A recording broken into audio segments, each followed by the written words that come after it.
How's it going, guys? It's Friday, June 14th, and I got you this week's Freshwater video. No real theme this week. I think this is just going to be a game of catch-up of some of just the cool things we got in this week, plus a lot of neat stuff that's just been here a bit. Lots and lots of cool, weird stuff that I just don't think I can cram into one category. So, we'll call it like an oddballs week. Let's get right into it. Starting us out for the week is this absolute beefcake of an albino bristlenose pleco. This thing is massive. You can see the bristles developing on its face there, and compared next to these little histogramma cichlids, it's a pretty good sized pleco.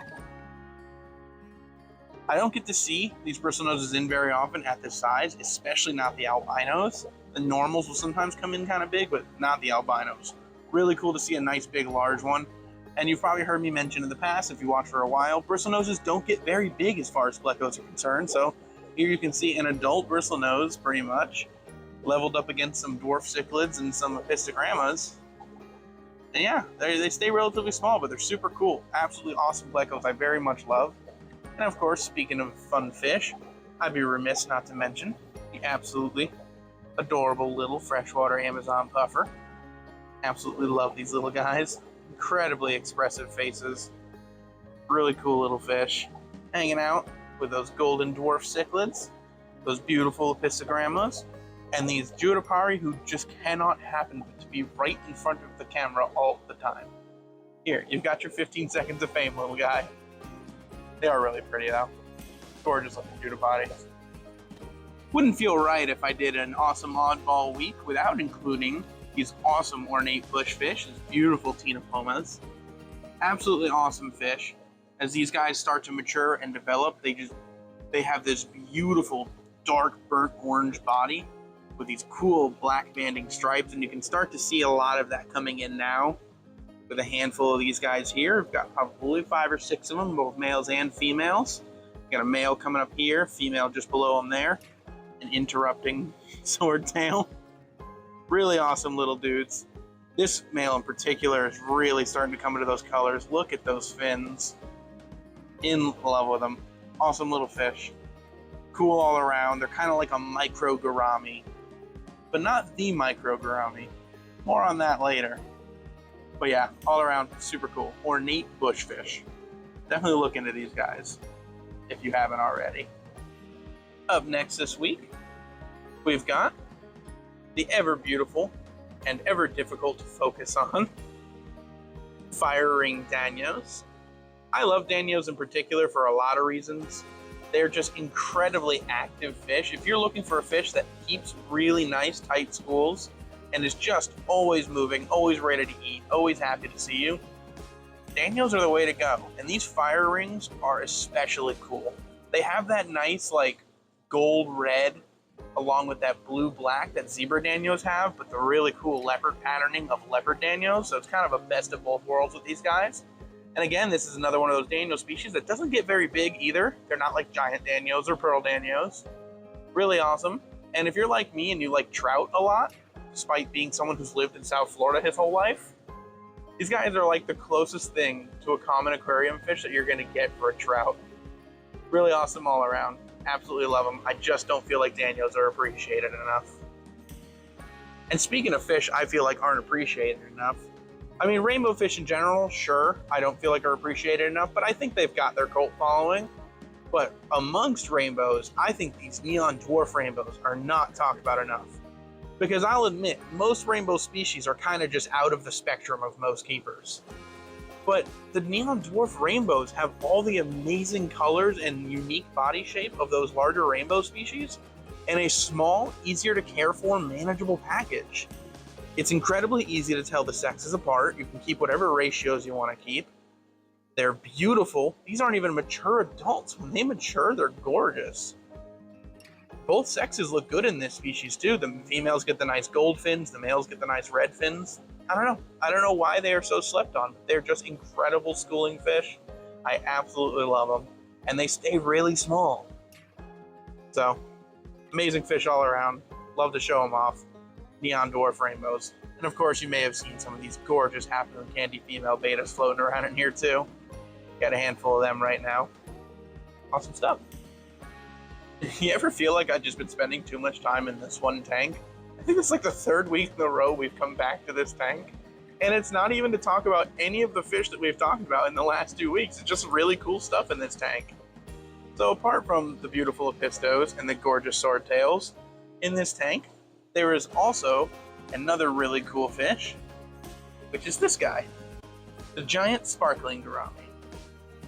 I know, it doesn't look like much, but I promise you, that is a giant for a sparkling gourami.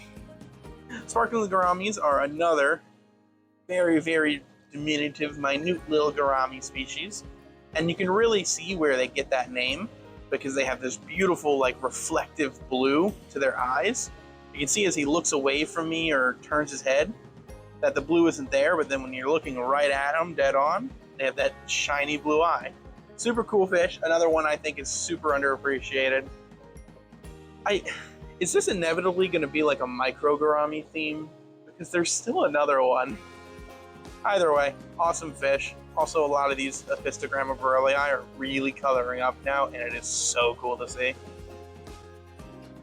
Up next is another one of those really cool oddball fish that I just don't get to talk about very often, which has now, there you are, disappeared on me, are the tire track eels.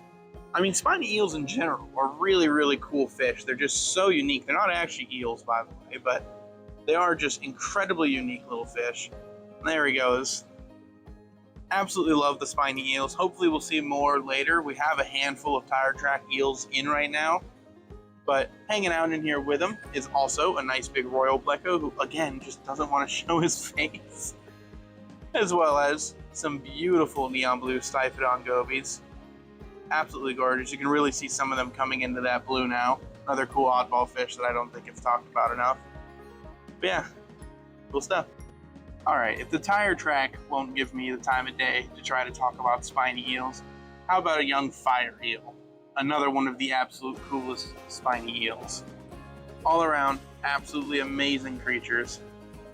They've got goofy little faces that I absolutely love with their long little noses. They're charismatic. They're interesting because they've got that, finless eel body shape to them with no tail fin. Absolutely incredible fish all around. And of course, this one's gonna also play shy on me. Oh, no, here he is. Awesome dudes. I just don't think spiny eels as a whole get talked around enough. And there's a species for everyone's taste. There's tons of different colors and patterns in these guys, as well as size variations. You've got some species like the peacocks that stay really small, and some species like the fire eel here that stay pretty big. Well, get pretty big, not stay pretty big. But yeah, all around, spiny eels are awesome. They get the seal of approval from me. And there he goes. I promise this is the last I'm talking about spiny eels, which has become an inevitable theme, even though I said no theme this week. But I just had to mention, I'm not kidding, we have a lot of really cool spiny eels in right now, and I don't know why I haven't talked about them more. Like this beautiful guy hanging around back here is a gorgeous half-banded spiny eel. We've got tire tracks, fires, half-bandeds. I think we have a zigzag. I'm pretty sure we have a few peacocks. Lots of cool spiny eels in right now. So if spiny eels are something you're looking for right now, now's the time to come in. All right, one last stop before we get to the final fish of the week, because this video was actually ended up being longer than I thought it was going to be. So you remember earlier with the sparkling gouramis, how I said those were the giant sparkling gouramis. Well, they look pretty small. So what's a regular sparkling gourami? That would be these guys. These are your beautiful little standard sparkling gouramis. You can see them kind of compared here to some guppies and some autocinkless catfish, both very, very tiny little fish. And they are smaller than both of those. Very diminutive, but very beautiful, very awesome little gouramis. Most of the time when you think gouramis, you think of the big bad guys like your golds and your blues and your opalines. But there's a ton of tiny gourami species that are really awesome, as well as the Acrostoma chocolate gouramis hanging around back there too. But yeah, just wanted to show these guys off real quick. And for our final fish of the week, you guessed it, a tiny gourami. But not just any tiny gourami. My favorite tiny gourami, which is the licorice gouramis. These guys are an awesome group of tiny, tiny little diminutive gouramis that are really awesome. They live very similar to how you would imagine betas live, except they're pretty peaceful and they will stay with each other a lot better, unlike betas. But other than that, super cool little tiny ones, and specifically these awesome little guys we have in right now, because if there's anything you know about little licorice gouramis, they have a lot of variety to them. These are wild fire and ice licorice gouramis, which means they will get a lots of reds and a lots of blues as they mature. You can see the blues starting to come in on this little guy here. Absolutely incredible. Really cool if you can keep them in pairs and small groups, because they really show off their colors when you do that. But yeah, if you're into keeping nano stuff and you want a really cool kind of showpiece nano fish, licorice gouramis are the way to go. And as a whole, I think diminutive gouramis need to be talked about more often. Absolutely incredible fish. Alrighty, that's going to do it for this week's video, which went on definitely longer than I expected it to, but I don't know. I got kind of excited about a few fish and rambled on. But until next time, make sure you like, comment, subscribe, and any of our newer local customers looking for anything cool or interesting, like this awesome pair of discus that I think might be laying eggs again, feel free to email us at contact@exoticaquatic.com. We'd love to see and get it in for you. Until next time.